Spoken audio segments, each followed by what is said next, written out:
we are going to discuss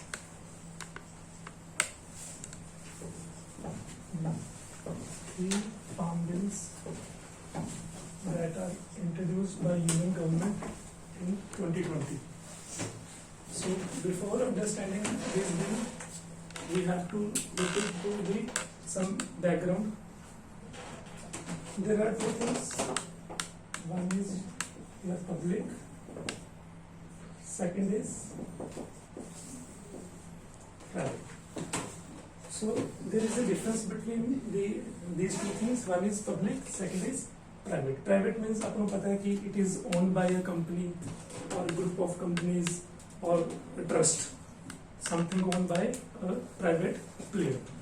And public, this is governed by and owned by the government. So दोनों ਦੀ perception ਦੇ ਵਿੱਚ ਥੋੜਾ ਜਿਹਾ ਫਰਕ ਹੈ. ਇੱਥੇ ਕੀ ਹੈ ਕਿ only goal is profit. Only goal is profit. Some private companies are there which are working for profit and welfare of the society, like Tata Group. They are working for profit as well as welfare of the societies. And some private companies, I will not name them, they are only working for profit. Second is the public companies or the public things. So it owned by government है, तो profit तो रहेगा थोड़ा जा, but main purpose है public service. ऐसे क्या आएगा? This is for service. For example लेने हैं, जिस तरह बस सर्विस है, ठीक है, एक सरकारी बस है, गवर्नमेंट दी बस है, PRTC या किसी भी स्टेट दी, वो च दो सवारी बैठी होनी, ठीक है, तो बस चलेगी कि नहीं चलेगी रूट पे अपने चलेगी, चाहे दो बैठे एक बैठे उन्होंने प्रॉफिट ना नहीं, दे हैव टू सर्व. वही दो बंदे एक प्राइवेट बस च बैठे हैं, प्राइवेट वाला की करेगा, चलेगा नहीं, स्टार्ट करके गियर पा के फिर बंद कर देगा, ठीक है, वो देखेगा भी जो तो 10-15 सवारियां हो गया, देन आई विल गो. चलो ਉਹਦੀ ਵੀ ਲਿਮਿਟੇਸ਼ਨਸ ਨੇ ਆਪਣੀਆਂ, ਠੀਕ ਹੈ, ਉਹ ਦੋ ਸਵਾਰੀਆਂ ਲੈ ਕੇ ਨਹੀਂ ਜਾ ਸਕਦਾ, ਉਹਦੀ ਕਾਸਟ ਪੂਰੀ ਨਹੀਂ ਹੋਏਗੀ. ਹੁਣ ਆਪਾਂ ਫਾਰਮ ਬਿਲਸ ਤੇ ਆਨੇ ਆ, ਤਾਂ ਦੋ ਚੀਜ਼ਾਂ ਸਮਝ ਲੱਗੀਆਂ, ਪਬਲਿਕ ਤੇ ਪ੍ਰਾਈਵੇਟ. ਹੁਣ ਆਪਾਂ ਇੰਡੀਆ ਦੀ ਥੋੜੀ ਜਿਹੀ ਹਿਸਟਰੀ ਆਪਾਂ ਨੂੰ ਦੇਖਣੀ ਪਏਗੀ. First is 1947, then 1965, then 1966, then 1991, then 2020. What happened in 1947? Partition बड़ा सेटबैक लग गया फॉर नॉर्थ इंडिया, ठीक है, हाफ पंजाब उधर आ गया, हाफ पंजाब इधर आ गया, ठीक है. Resources were divided into two parts, ठीक है, काफी माइग्रेशन हुई, millions people were migrated, killed, lost. ਇੱਥੇ ਗਵਰਨਮੈਂਟ ਬਣੀ ਫਸਟ ਸਾਡੇ ਪੀਐਮਸੀ ਪੰਡਿਤ ਜਵਾਹਰ ਲਾਲ ਨਹਿਰੂ. ਹੁਣ ਦੇਸ਼ ਚਲਾਣਾ ਸੀਗਾ, ਇਨਵੈਸਟਮੈਂਟ ਕਰਨੀ ਸੀ, ਠੀਕ ਹੈ, ਤਾਂ ਤਿੰਨ ਆਪਸ਼ਨ ਸੀ ਉਹਨਾਂ ਕੋਲੇ ਕਿ ਉਹ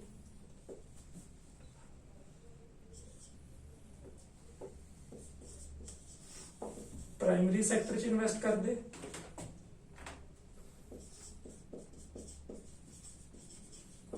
सेकेंडरी सेक्टर च इन्वेस्ट करते हैं आप,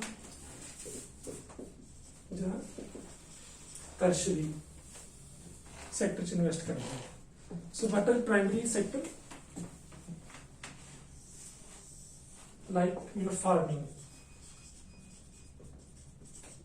जो रॉ मटेरियल ਨੂੰ प्रोड्यूस करते हैं, जो रॉ मटेरियल ਨੂੰ प्रोड्यूस कर रहे हैं, that are called primary sector. Like तड़ी माइनिंग भी प्राइमरी सेक्टर च आ गई, कोई कोल कट रहा है, कोई आयरन ओर कट रहा है, पेट्रोलियम थल्लों कट रहा है. सैकेंडरी दे विच आ गया तुहाडा इंडस्ट्री, कि आयरन जिहड़ा निकलिया सी प्राइमरी सेक्टर ने एक्सट्रैक्ट किया आयरन नूं, ठीक है, इंडस्ट्री को आ गया, उन्होंने उसदे स्टील रॉड्स बनातियां, कार्स बन गईयां, ठीक है, एवरीथिंग इंडस्ट्री नाल रिलेटेड प्रोडक्ट्स बनने शुरू हो गए. Secondary. Then tertiary is your service sector, your banking, jobs. When we got partition, ਤਾਂ 3/4 population, that is roughly equal to 75% population was engaged in farming. 75% ਲੋਕੀ ਦਾ ਕਿੱਤਾ ਕੀ ਸੀਗਾ, ਫਾਰਮਿੰਗ, ਠੀਕ ਹੈ। ਰੈਸਟ 25 ਆਪਾਂ ਜਿਸ ਤਰ੍ਹਾਂ ਮਰਜ਼ੀ ਡਿਵਾਈਡ ਕਰ ਸਕਦੇ ਹਾਂ, ਠੀਕ ਹੈ ਜੀ। ਸੋ ਇੱਥੇ ਜਦੋਂ ਡਿਵੀਜ਼ਨ ਹੋਈ, ਆਪਣੀ ਪਾਰਟੀਸ਼ਨ ਹੋਈ, ਤਾਂ government decided to invest more in secondary sector. ਜਿਹੜੀ ਇਨਵੈਸਟਮੈਂਟ ਹੋਈ ਤਾਂ ਐਕਸਪਰਟਸ ਨੇ ਦਿੱਤਾ, ਕਿਉਂਕਿ ਡਿਸੀਜਨ ਪੀਐਮ ਇਕੱਲੇ ਤਾਂ ਲੈ ਨਹੀਂ ਸਕਦੇ। ਐਕਸਪਰਟਸ ਨਾਲ ਮੀਟਿੰਗ ਹੋਈ ਸਾਰੇ ਸੈਕਟਰਸ ਦਾ, ਇਹ ਕਹਿੰਦੇ ਵੀ ਆਪਾਂ ਇੱਥੇ ਇਨਵੈਸਟ ਕਰਦੇ ਹਾਂ। ਚਲੋ ਇੱਥੇ ਇਨਵੈਸਟਮੈਂਟ ਹੋਈ ਤਾਂ ਫਾਰਮਿੰਗ ਉੱਥੇ ਵੀ ਕੀ ਹੋ ਗਿਆ, ਇਗਨੋਰ ਕਹਿ ਸਕਦੇ ਨੇ ਕਿ ਰੈਦਰ ਦੈਨ 75% ਜਿਹੜੇ ਸੀਗੇ ਫਾਰਮਰਸ ਉਹਨਾਂ ਦੇ ਇਨਵੈਸਟ ਕਰਦੇ ਤਾਂ ਕਾਫੀ ਗਰੋ ਕਰ ਸਕਦੇ ਸੀ। ਚਲੋ ਆਪਾਂ ਉਸ ਡਿਬੇਟ 'ਚ ਨਹੀਂ ਜਾਂਦੇ ਵੀ ਕਿਉਂ ਕੀਤਾ। ਸੋ in 1947 the government decided to invest more on secondary sector. फिर आ गया 1965, ठीक है। 1965 ਦੇ ਵਿੱਚ ਕੀ ਹੋਇਆ, ਇੰਡੋ ਪਾਕ ਵਾਰ ਹੋਈ। ਉਸ ਤੋਂ ਪਹਿਲਾਂ 63 64 ਦੇ ਵਿੱਚ 2 ਡਰਾਟਸ ਹੋਏ, ਸੋਕਾ ਪਿਆ ਇੰਡੀਆ ਦੇ ਵਿੱਚ, ਤਾਂ ਫੂਡ ਦੀ ਬਹੁਤ ਜ਼ਿਆਦਾ ਕਮੀ ਹੋ ਗਈ। ਹਾਲੇ ਤੱਕ 1947 to 1965 ਅਸੀਂ ਸੈਲਫ ਸਸਟੇਨਡ ਨਹੀਂ ਹੋਏ ਐਜ਼ ਅ ਕੰਟਰੀ। ਵੀ ਵਰ ਨਾਟ ਸੈਲਫ ਸਸਟੇਨਡ। ਸਾਡੇ ਕੋਲ ਫੂਡ ਗ੍ਰੇਨਸ ਦੀ ਕਾਫੀ ਕਮੀ ਸੀ, and we used to import from America. We used to import from America. So ਇੱਕ ਅਮਰੀਕਾ ਦਾ ਪ੍ਰੋਗਰਾਮ ਸੀਗਾ, that was the program was PL 480, ਇਸ ਦਾ ਨਾਮ ਸੀਗਾ PL 480। the full form है program of food aid to India. This is under public law 480। इस program का नाम रखा गया है PL 480। is the that we used to import US ਤੋਂ ਅਸੀਂ ਕੀ ਇੰਪੋਰਟ ਕਰਦੇ ਸੀ, wheat, rice, maize and other food grains, ठीक है जी। सो इन लार्ज अमाउंट ऑफ, जिस तरह से 1956 ਤੋਂ 452 ਕਰੋੜ ਦੇ ਉਸ ਟਾਈਮ ਦੇ ਫੂਡ ਗ੍ਰੇਨਸ ਇੰਪੋਰਟ ਕੀਤੇ।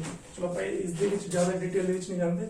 ਸੋ ਬਾਈ ਯੂਜ਼ਿੰਗ ਦਿਸ ਪ੍ਰੋਗਰਾਮ ਇੰਡੀਆ ਇੰਪੋਰਟ ਕਰਦਾ ਸੀ wheat, these food grains from USA, and at that time USA was pro to Pakistan. USA was a good friend of Pakistan rather than India. ਉਦੋਂ ਦੀ politics ਇਸ ਤਰ੍ਹਾਂ ਦੀ ਸੀ ਵੀ USA Pakistan ਨੂੰ support ਕਰਦਾ ਸੀਗਾ, ਤੇ ਸਾਡੀ ਕਿੰਨਾ ਵਾਰ ਲੱਗੀ ਹੋਈ ਸੀਗੀ ਪਾਕਿਸਤਾਨ ਨਾਲ। ਤਾਂ ਉੱਥੇ US ਨੇ ਪ੍ਰੈਸ਼ਰ ਪਾਇਆ ਕਿ ਜੇ ਤੁਸੀਂ ਸਾਡੇ ਤੋਂ ਕਣਕ ਲੈਣੀ ਹੈ, you have to step back. ਸਾਡੀ ਪੋਜੀਸ਼ਨ ਬਹੁਤ ਜ਼ਿਆਦਾ ਸਟਰੋਂਗ ਸੀਗੀ ਇੰਡੀਆ ਦੀ, ਹਮੇਸ਼ਾ ਰਹੀ ਹੈ ਵਾਰ ਦੇ ਵਿੱਚ, ਇੰਡੀਆ ਪਾਕਿਸਤਾਨ ਦੇ ਵਾਰ ਦੇ ਵਿੱਚ।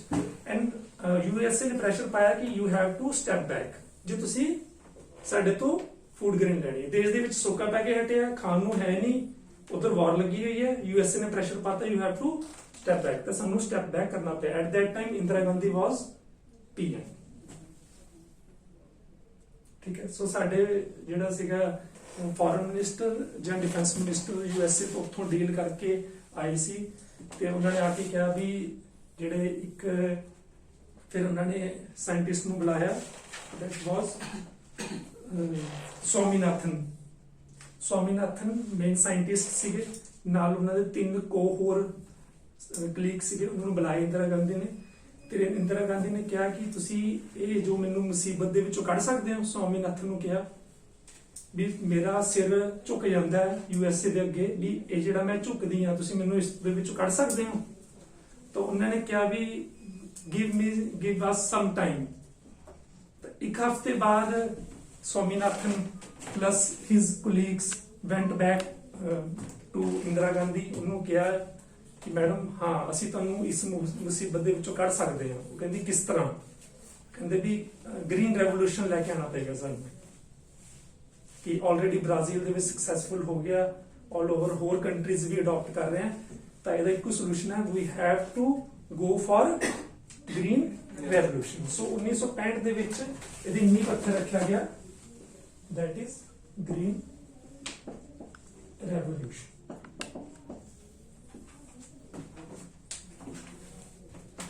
ਤਾਂ ਗ੍ਰੀਨ ਰੈਵੋਲੂਸ਼ਨ ਦੇ ਵਿੱਚ ਕੀ ਯੂਜ਼ ਕਰਦੇ ਸੀ ਅਸੀਂ? High yield seeds. ਫਿਰ ਸਵਾਮੀਨਾਥਨ ਨੇ ਰਿਪੋਰਟ ਤਿਆਰ ਕੀਤੀ ਕਿ ਅਸੀਂ ਨੂੰ ਕਿੱਥੇ ਇੰਪਲੀਮੈਂਟ ਕਰ ਸਕਦੇ ਹਾਂ। ਤਾਂ ਨਾਰਥ ਇੰਡੀਆ ਦਾ ਜਿਹੜਾ ਪਾਰਟ ਸੀ undivided Punjab after 47 this region was selected for implementation of green revolution for 3 reasons।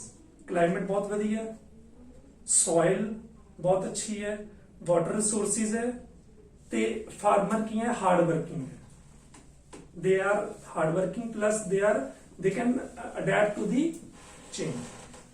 so 1965 ਦੇ ਵਿੱਚ 1965 66 ਦੇ ਵਿੱਚ ਗ੍ਰੀਨ ਰੈਵੋਲੂਸ਼ਨ ਇੰਪਲੀਮੈਂਟ ਕਰ ਦਿੱਤਾ ਗਿਆ ਅਨਡਿਵਾਈਡਡ ਪੰਜਾਬ ਤੇ ਕੁਝ ਪਾਰਟ ਆਫ ਤਮਿਲਨਾਡੂ, ਕਿਉਂਕਿ ਉੱਥੇ ਦਾ ਫਾਰਮਰ ਵੀ ਕਾਫੀ ਉੱਪਰ ਮੰਨਿਆ ਗਿਆ, ਕਾਫੀ ਮਿਹਨਤੀ ਤੇ